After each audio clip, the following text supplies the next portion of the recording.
कि मान लो अभी तो अपन ने परिनालिका के अंदर कुछ नहीं रखा, अभी तो निर्वाती ये μ0 दिख रहा है ना आपको, अभी तो वैक्यूम ही है ना। मान लो अगर परिनालिका के अंदर माध्यम रख दें तो सब माध्यम की उपस्थिति में मीडियम है ना, माध्यम की उपस्थिति में चुंबकीय क्षेत्र कितना लिखोगे आप, μni। अब क्योंकि म्यू बराबर μr इंटू μ0, ये कहां से लिखे तो आप इसका डायरेक्ट समझ जाया करो, नकल होती है सीधी, एप्सिलॉन बराबर एप्सिलॉन r इंटू एप्सिलॉन। स्थिर विद्युत की कॉपी करनी है आपको।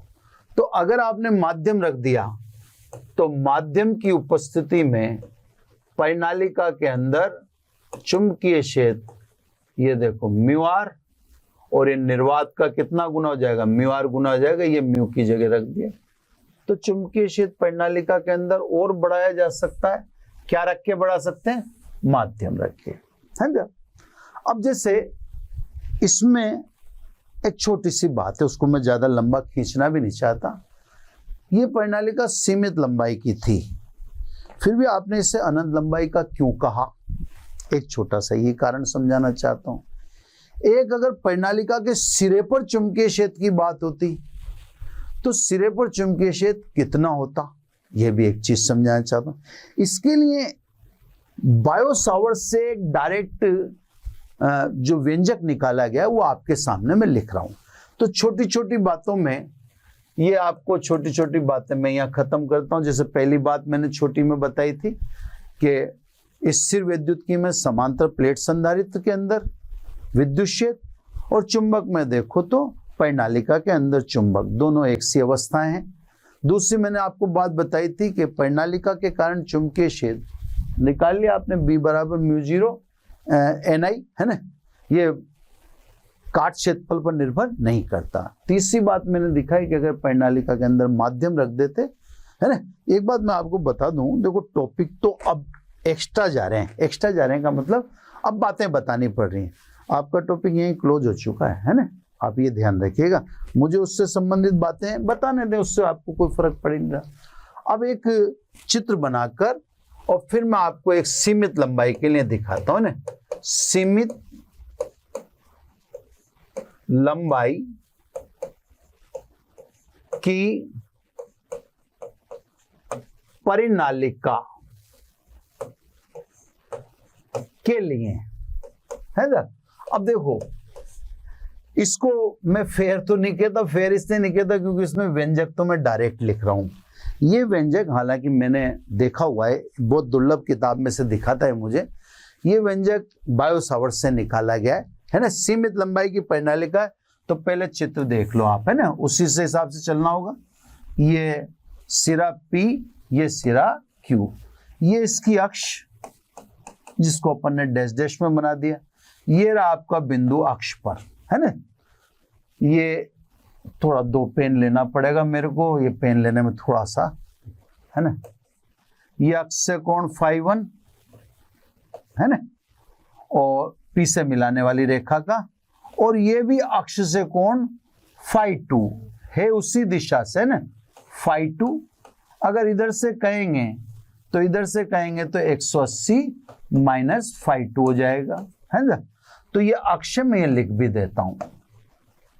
तो सब अब बात को समझना थोड़ा सा, क्योंकि डायरेक्ट लिखा, ये निकाला गया है बायो-सावर्त से सीमित लंबाई की परिनालिका के लिए ऊपर चुंबकीय क्षेत्र, है ना, ऊपर यानी अक्ष पर जो भी है, ये सब ऊपर चुंबकीय क्षेत्र μ0 ni। अब ये छोटा है कि चलो छोटा ही लिख देता, अपॉन 2, है ना, cos φ1।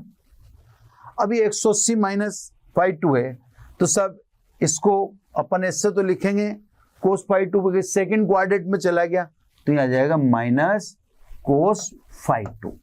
अब ये डायरेक्ट आप तो समझ लो कि बिंदु O जो दिखा रखा है आपको, उस पर चुंबकीय क्षेत्र इतना है, ठीक है ना, क्लियर होगी बात, है ना। बिंदु O पर चुंबकीय क्षेत्र इतना होता है डायरेक्ट बायो-सावर्त से, इसको मैंने समीकरण 1 दे दी। अब इससे देखो बातों को जानो, है ना। इससे बातों को जानने के लिए जैसे परिनालिका की लंबाई अनंत हो, है ना। इससे देखो अनंत लंबाई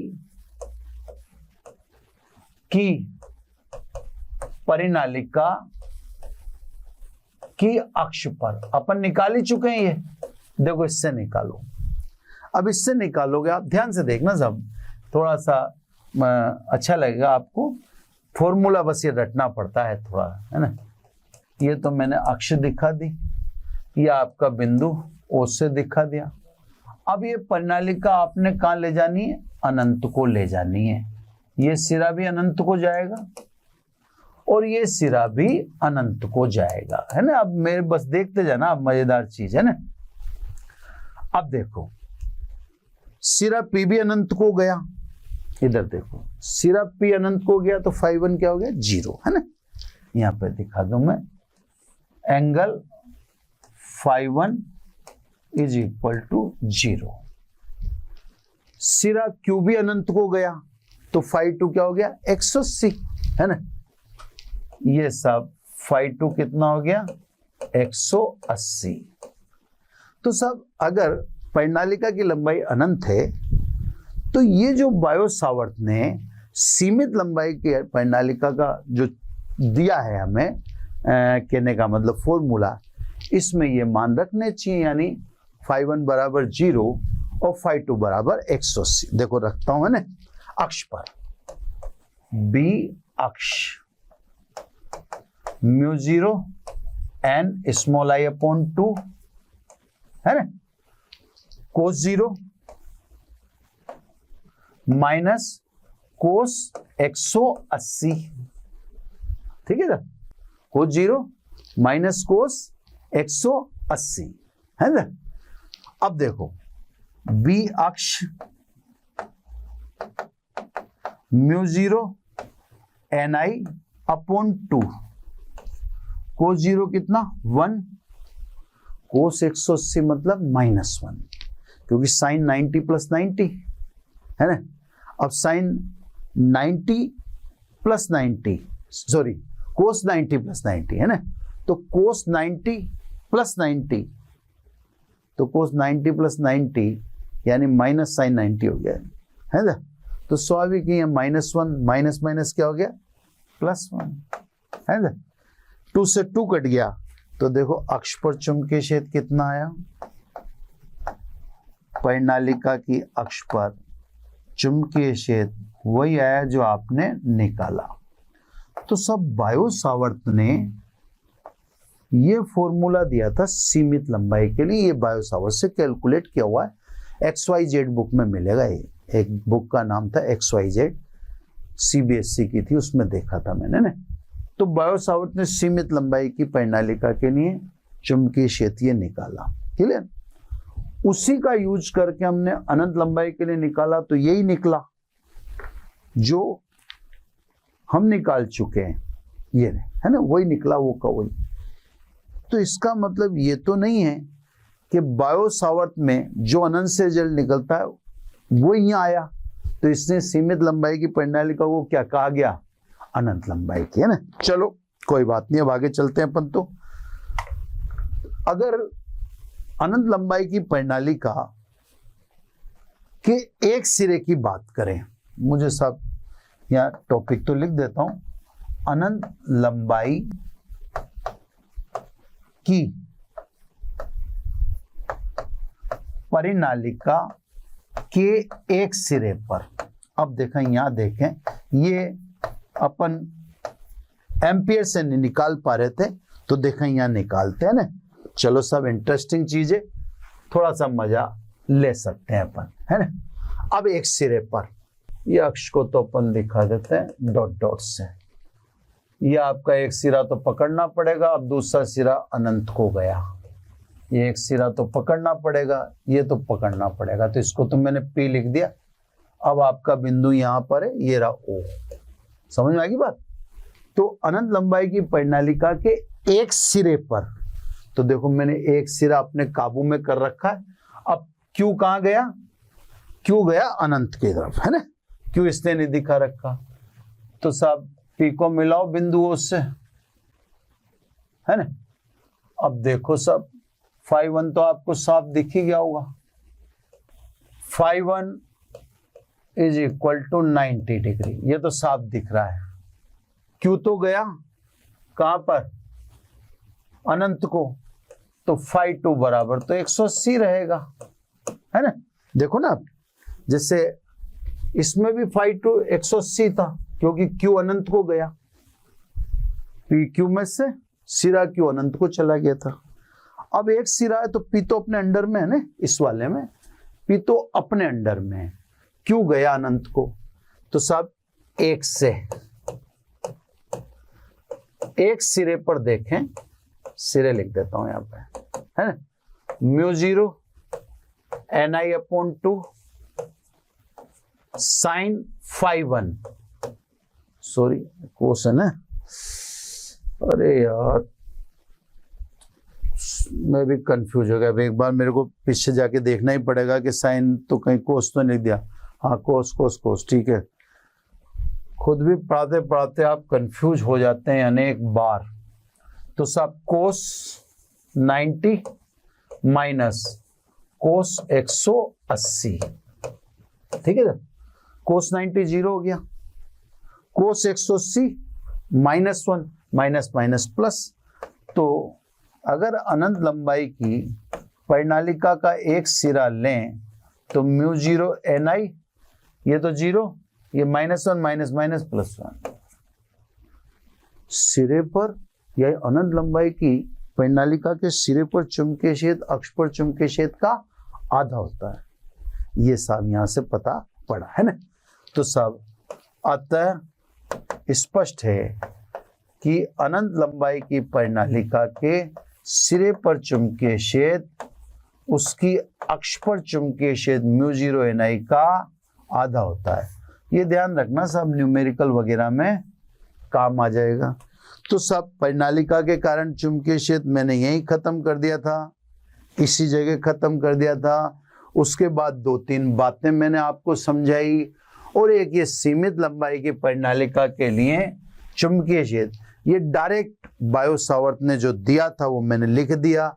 उसका फिर मैंने आपको अनंत लंबाई की परिनालिका बता दिया, वही आया जो अपन ने निकाला। एक अगर अनंत लंबाई की परिनालिका के एक सिरे की बात करें तो वो भी मैंने आपको बता दिया था। अब क्योंकि परिनालिका मैं इतने डिटेल में पढ़ा ही चुका हूं, अब मुझे परिनालिका का एक टॉपिक अगले चैप्टर से उठा के इसमें ले देना चाहिए, क्योंकि फिर मैं उधर मेरे को परिनालिका पढ़ाने की जरूरत पड़ेगी नहीं। अब अगले चैप्टर में क्या है, मैं आपको पहले अगले चैप्टर का टॉपिक धारावाही परिनालिका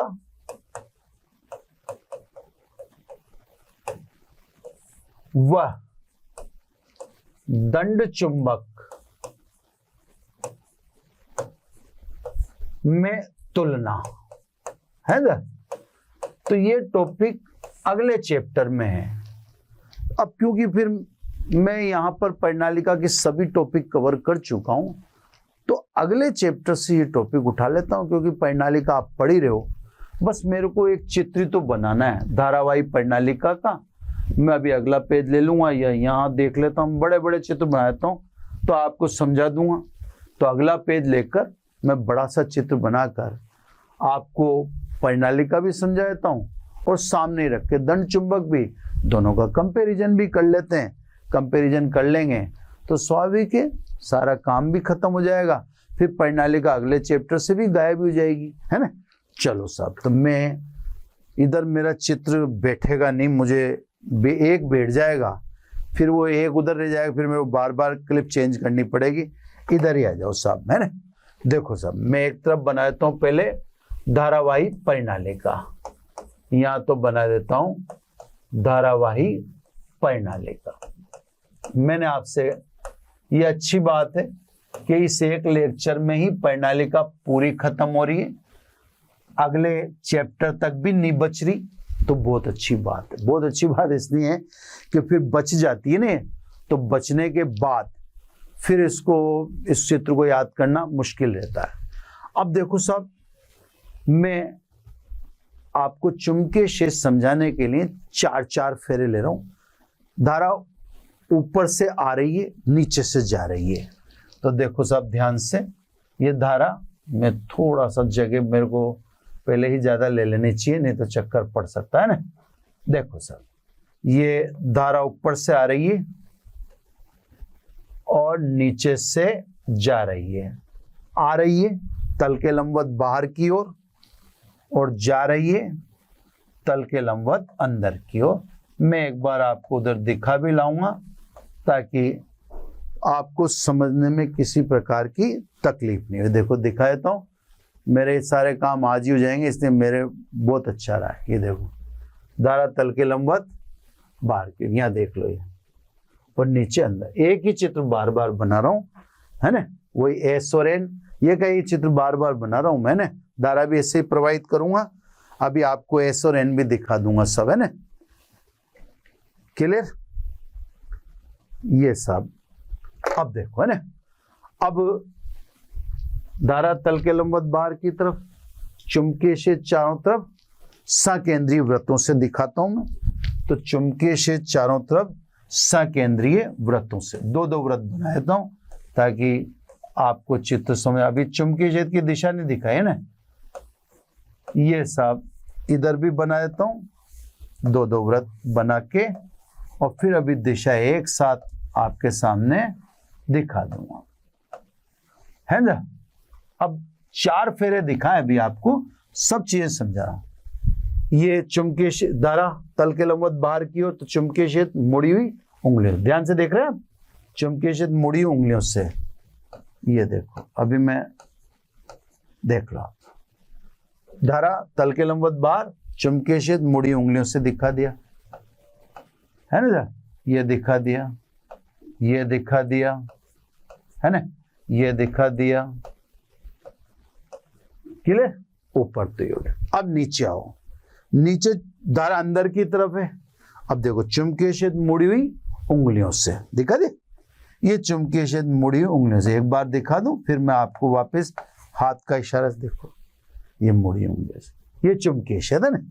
स्वाभाविक है, चारों में एक ही सिचुएशन है, ये चारों में एक ही सिचुएशन है ना। अब ये कितने फेरे बनाए थे मैंने? 4 फेरे बनाए थे। भाई फेरे तो बहुत सारे होते हैं, फिर 4 ही क्यों बनाए? तो 4 इसलिए बनाए कि मुझे चुंबकीय क्षेत्र आपको दिखा। अब ये फेरे तो बहुत सारे हैं और पास पास हैं, बहुत सारे हैं और पास पास से, तो इनको कॉमन कर दूं। ये देखो, देखना आप, है ना, ये कॉमन कर दिया मैंने,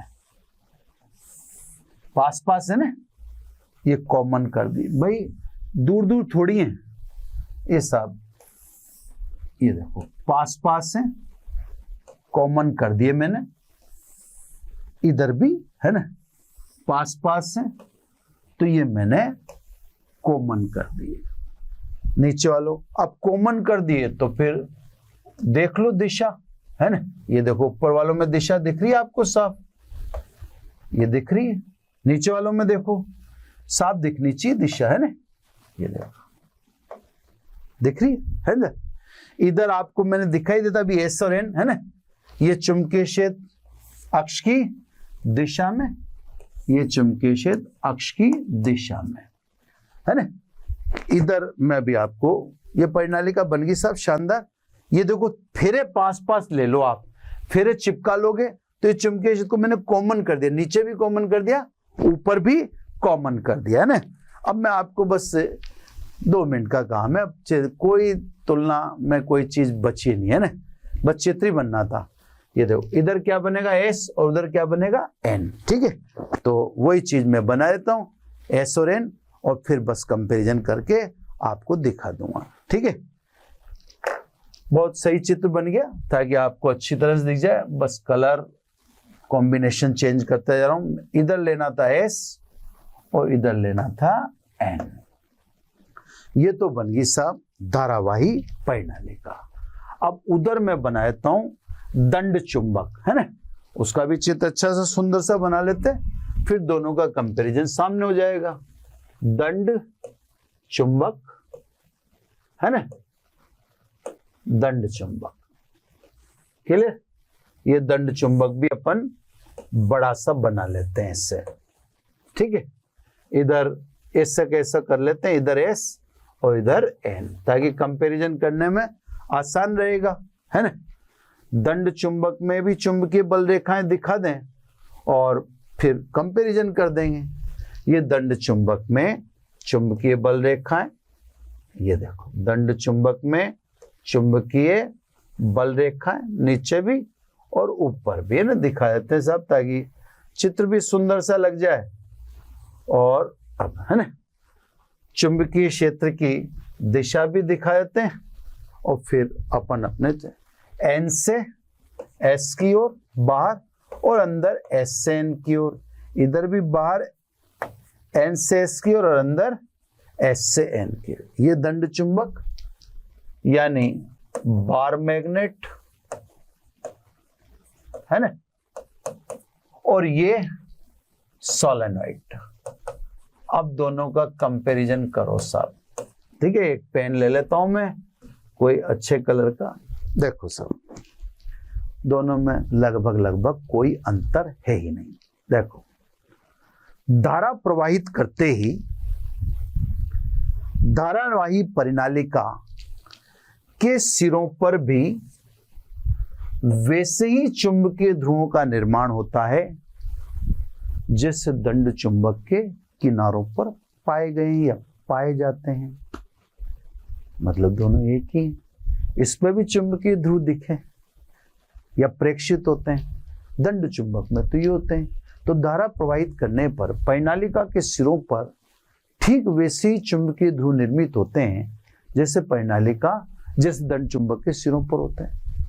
मतलब एक तुलना बराबर, ठीक है। एक कंपैरिजन बोल दिया, दोनों तुल्य निकले, दोनों एक जैसे निकले। चलो सब, अब अगली बात, है ना, जैसे आप दो धारावाही परिनालिका को पास लाओगे, अगर एसएस सामने आएगा तो रिपल्शन होगा, एनएस सामने आएगा तो आकर्षण होगा, जैसा दंड चुंबक में होता है। दंड चुंबक में भी एसएस और एनएस में आकर्षण प्रतिकर्षण होते हैं। तो ऐसी दो धारावाही परिनालिकाओं को समीप लाने पर वैसा ही परिनालिकाओं के मध्य आकर्षण और प्रतिकर्षण देखा जाता है जैसा दो दंड चुंबकों के मध्य होता है। जैसे दो दंड चुंबक में एन सामने आएगा तो रिपल्शन होगा, ऐसे दो धारावाही परिनालिकाओं में एन सामने आएगा तो रिपल्शन होगा। दो दंड चुंबकों में एसएन सामने आएगा, एक का एस और एक का एन, तो आकर्षण होगा। ऐसी धारावाही परिनालिका में एक का एन एक का एस सामने आएगा तो आकर्षण होगा। ये भी दोनों समान, दोनों चीजें अभी तक समान।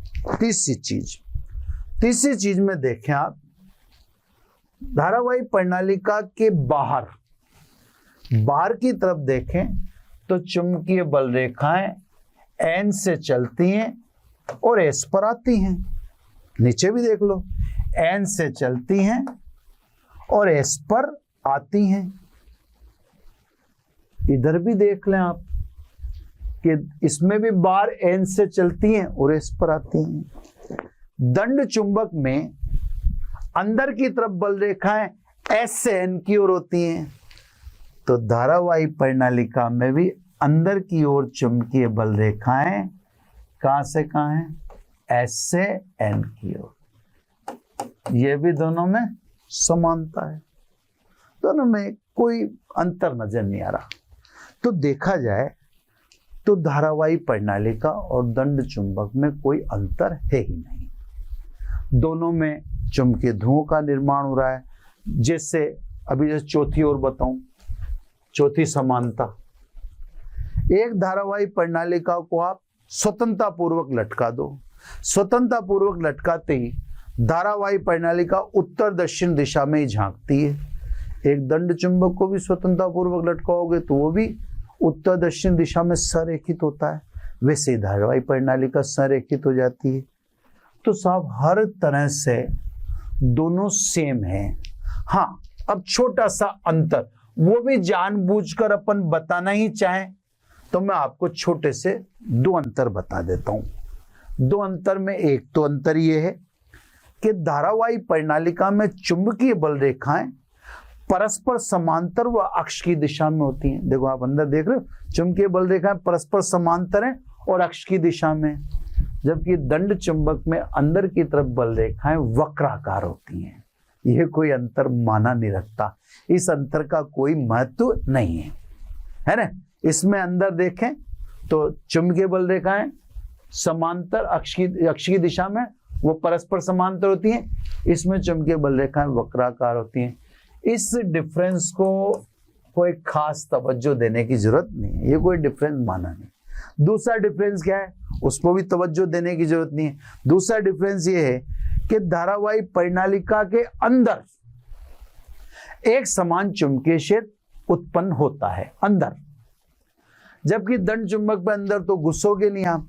दंड चुंबक में अक्ष की दिशा में भिन्न भिन्न बिंदुओं पर चुंबकीय क्षेत्र का मान भिन्न भिन्न होता है। और तो ये अंतर ठीक है, उसमें अंदर की तरफ चुंबकीय क्षेत्र एक समान होता है, जबकि दंड चुंबक में अक्ष की दिशा में भिन्न भिन्न बिंदुओं पर चुंबकीय क्षेत्र का मान भिन्न भिन्न होता है। ये अंतर भी इतना कोई खास महत्वपूर्ण नहीं है ना। तो अंतर जो मैंने आपको दो बताए, एक तो बल रेखाओं का वक्राकार समांतर, एक मैंने बताया कि इसके अंदर एक समान चुंबकीय क्षेत्र अक्ष की दिशा में होता है, जबकि दंड चुंबक में अक्ष की दिशा में भिन्न भिन्न बिंदुओं पर चुंबकीय क्षेत्र के मान भिन्न भिन्न होते हैं। ये कोई अंतर इतना महत्वपूर्ण नहीं है। तो सब हम यूं मानते हैं कि धारावाही परिनालिका और दंड चुंबक दोनों एक ही हैं। तो बच्चों, ये एप्लीकेशन नंबर 2 टोटल क्लोज हो चुकी है ना। यानी परिनालिका से संबंधित वह बातें भी अपन ने ले ली जो अगले चैप्टर में आती है ना। और चित्र मैंने हर तरह से बना दिए, 2-3 चित्र। अब एक एप्लीकेशन और बची है, फिर नए टॉपिक आएंगे, यानी टोरॉइड हो जाए। टोरॉइड छोटा सा टॉपिक है। परिनालिका का थोड़ा ध्यान रखना, परिनालिका में जो ये वाला पोर्शन था मैं आपको बता दूं, वो इम्पोर्टेंट है। ये जो मैंने बताया आपको, ये तो और तो कोई इतना महत्व नहीं रखते। ये वाला परिनालिका के कारण परिनालिका के अक्ष पर चुंबकीय क्षेत्र वाला ये टॉपिक इम्पोर्टेंट टॉपिक है। आप इसको थोड़ा सा ध्यान से देख लेना, जो बच्चे एकेडमिक के हैं। बाकी चीज़ें तो जस्ट जानकारी के लिए हैं, तो वो तो चीज़ें इतनी कोई महत्व नहीं रखती हैं। तो ठीक है, परिनालिका की एक लंबा ठहराव, एक लेक्चर का ठहराव हो गया। एक लेक्चर का ठहराव होना बहुत अच्छी बात है, और चित्र बहुत अच्छे और स्पष्ट बन गए, ये भी एक अच्छी बात है ना। अब साहब नेक्स्ट एप्लीकेशन नेक्स्ट लेक्चर में। बस आज इतना ही, धन्यवाद।